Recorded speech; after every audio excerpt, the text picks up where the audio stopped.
4 फरवरी रहा IIT ISM के नाम। विश्व स्तरीय शैक्षणिक संस्था धनबाद के आईआईटी आईएसएम में 4 फरवरी का दिन रविवार ऐतिहासिक रहा। कोल इंडिया के सीएमडी पीएम प्रसाद के कर कमलों से कई कार्य संपन्न हुए। सबसे पहले सेंट्रल लाइब्रेरी के ठीक सामने सैनिटरी भवन के निर्माण हेतु भूमि पूजन संपन्न हुई। इसके बाद 3 माइनिंग टेक्नोलॉजी इनोवेशन हब के सेंटर का लोकार्पण किया गया, जो कि क्रमशः Texmin Dassault mining technology excellence center, Texmin ESRI India geospatial excellence center और टेक्समीन कैरिसन लैब है। इनके उद्घाटन सत्र में PM Prasad, chairman Coal India Limited, professor JK Patnaik, director of IIT ISM, professor Dheeraj Kumar, deputy director of IIT ISM के साथ साथ अन्य प्रोफेसर और एलुमनी भी उपस्थित थे। इसी शुभ अवसर पर प्रोफेसर JK पटनायक जी ने पीएम प्रसाद जी को खनन और खनिज के क्षेत्र में उनके अभूतपूर्व योगदान के लिए भास्कर भट्टाचार्य जी मेमोरियल सम्मान से सम्मानित किया। फिर पीएम प्रसाद जी को आदर के साथ उस विजुअल लैब को दिखाने ले गए, जहां 360 डिग्री का विजुअल 3D स्क्रीन की मदद से प्रशिक्षुओं को प्रशिक्षण दिया जाता है।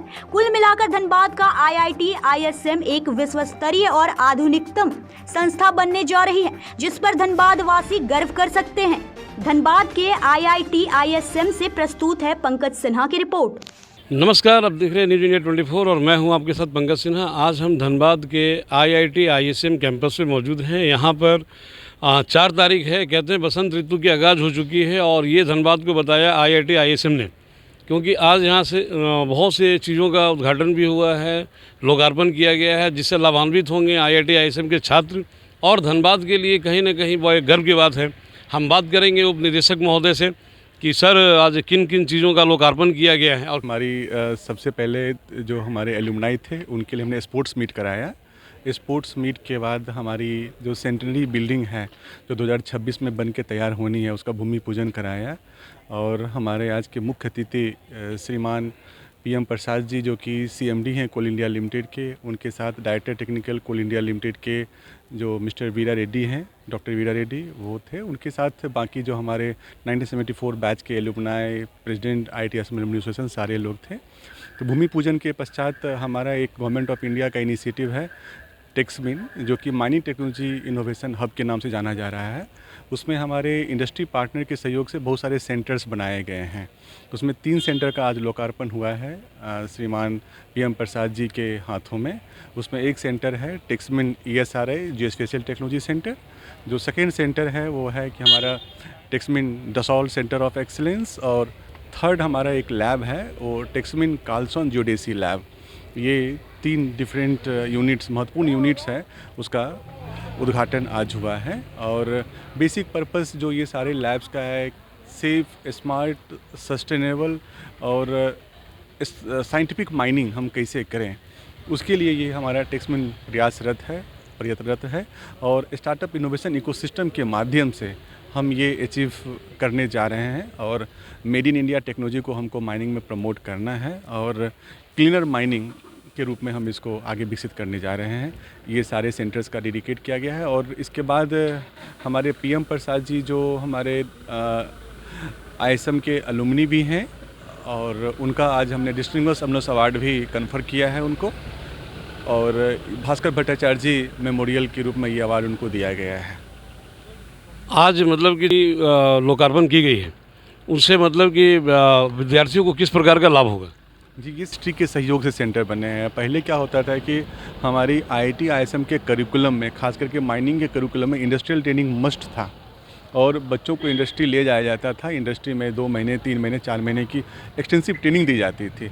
अब समय के साथ क्या है कि कोर्स करिकुलम में बहुत सारे बदलाव आ गए हैं। बच्चों में एक्स्ट्रा करिकुलर एक्टिविटी जो हम लोग बोलते हैं, इनोवेशंस के जो करिकुलम बोलते हैं, वो सब ऐड हो गए हैं। अब क्या है कि इंडस्ट्री में जाना बच्चों के लिए उतनी संभव नहीं हो पा रही है, तो इंडस्ट्री को ही हम कैंपस में ले आए हैं एक तरह से इन सेंटर्स के माध्यम से। तो अब बच्चों को इस सेंटर में उनको हैंड्स ऑन करने का मौका मिलेगा।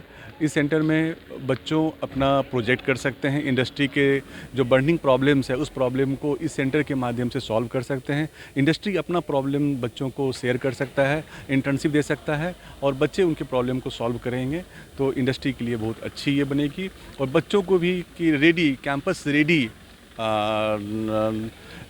ये बनेंगे, रेडीनेस कैंपस रेडीनेस मिलेगा बच्चों का, या इंडस्ट्री रेडीनेस जो बोलते हैं, इंडस्ट्री रेडीनेस हम तैयार कर सकते हैं बच्चों को, और बच्चों की एम्प्लॉयमेंट अपॉर्चुनिटी भी बढ़ेगी और बच्चे खुद से एंटरप्रेन्योर भी डेवलप हो जाएगा बच्चों के बीच में।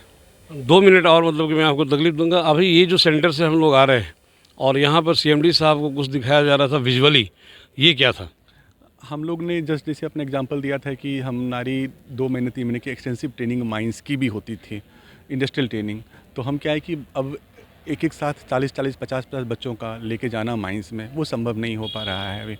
अब हमने क्या किया है कि वर्चुअल रियलिटी माइंस सिमुलेशन एक सेटअप तैयार किया है, जिसमें कि 360 डिग्री स्क्रीन है।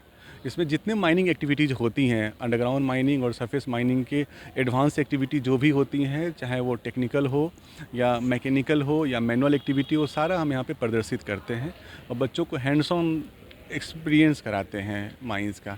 आप वर्चुअली आपने देखा होगा कि अंडरग्राउंड माइन में लेके जा रहे हैं, आप अंडरग्राउंड माइन में जा रहे हैं और एक एक चीज़ को माइंस में आप परख रहे हैं, उसको खुद से ऑपरेट कर रहे हैं।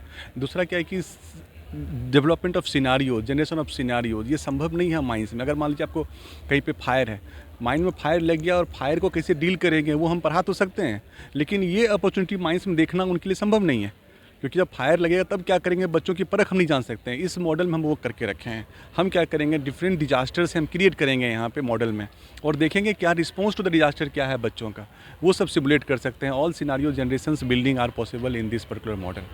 चलिए, बहुत बहुत धन्यवाद। तो हमारे साथ कोल इंडिया के सीएमडी साहब पीएम प्रसाद जी हैं, जो कि आज यहाँ पर आईआईटी आईएसएम में आकर के यहाँ के एल्यूमिनी का उत्साहवर्धन किए और इन्हें पुरस्कृत भी किया गया है। सबसे पहले तो सर मैं बधाई दूंगा आपको हमारे चैनल के माध्यम से, और बहुत अच्छा मतलब कि आपने अपने टारगेट को ही पूरा किया प्रोडक्शन के मामले में ओपन कास्ट के माध्यम से।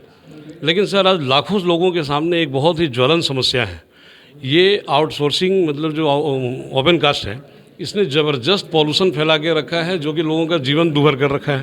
पहली बात। दूसरी बात कि खरबों की जो कोयला चोरी हो गई, ये आउटसोर्सिंग वाले जो मतलब कि ओपन कास्ट करते हैं, इन्होंने कोयला चोरी कर के भी मतलब कि सरकार का काफ़ी नुकसान किया है। इस मामले में क्या कर रहे हैं?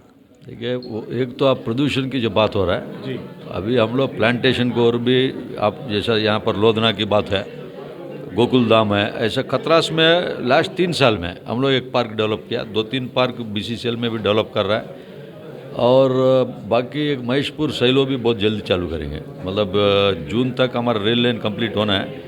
वो होने से करीबन 5 मिलियन टन का जो कोयला है जो टिप्पर से जाने वाला, वो फर्स्ट माइल कनेक्टिविटी महेशपुर सैलो से जाएंगे।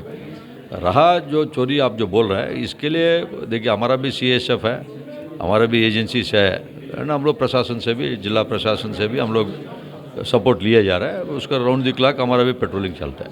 ठीक सर, दामोदर नदी पूरी तरह से पॉल्यूटेड हो गई है, वहाँ अगल बगल रहने वाले लोगों का जीवन भी मतलब रोगग्रस्त होते जा रहा है, त्राही माम कर रहे हैं लोग। इसके लिए इमीडिएट दामोदर रिवर का तरफ था भी हमारा कोई माइनिंग एक्टिविटी उधर से दूरी हो रहा है, बट तब भी मैं चेक करा देता हूँ। ऐसा नहीं है कि कोई चीज़ रिवर के पास तो हमारा कोई गैप छोड़ के जो बैरियर है एज पर स्टैट्यूटरी उतना छोड़ के ही कर रहा है, बट हम एक बार चेक भी करा देंगे। ठीक है, बहुत बहुत धन्यवाद।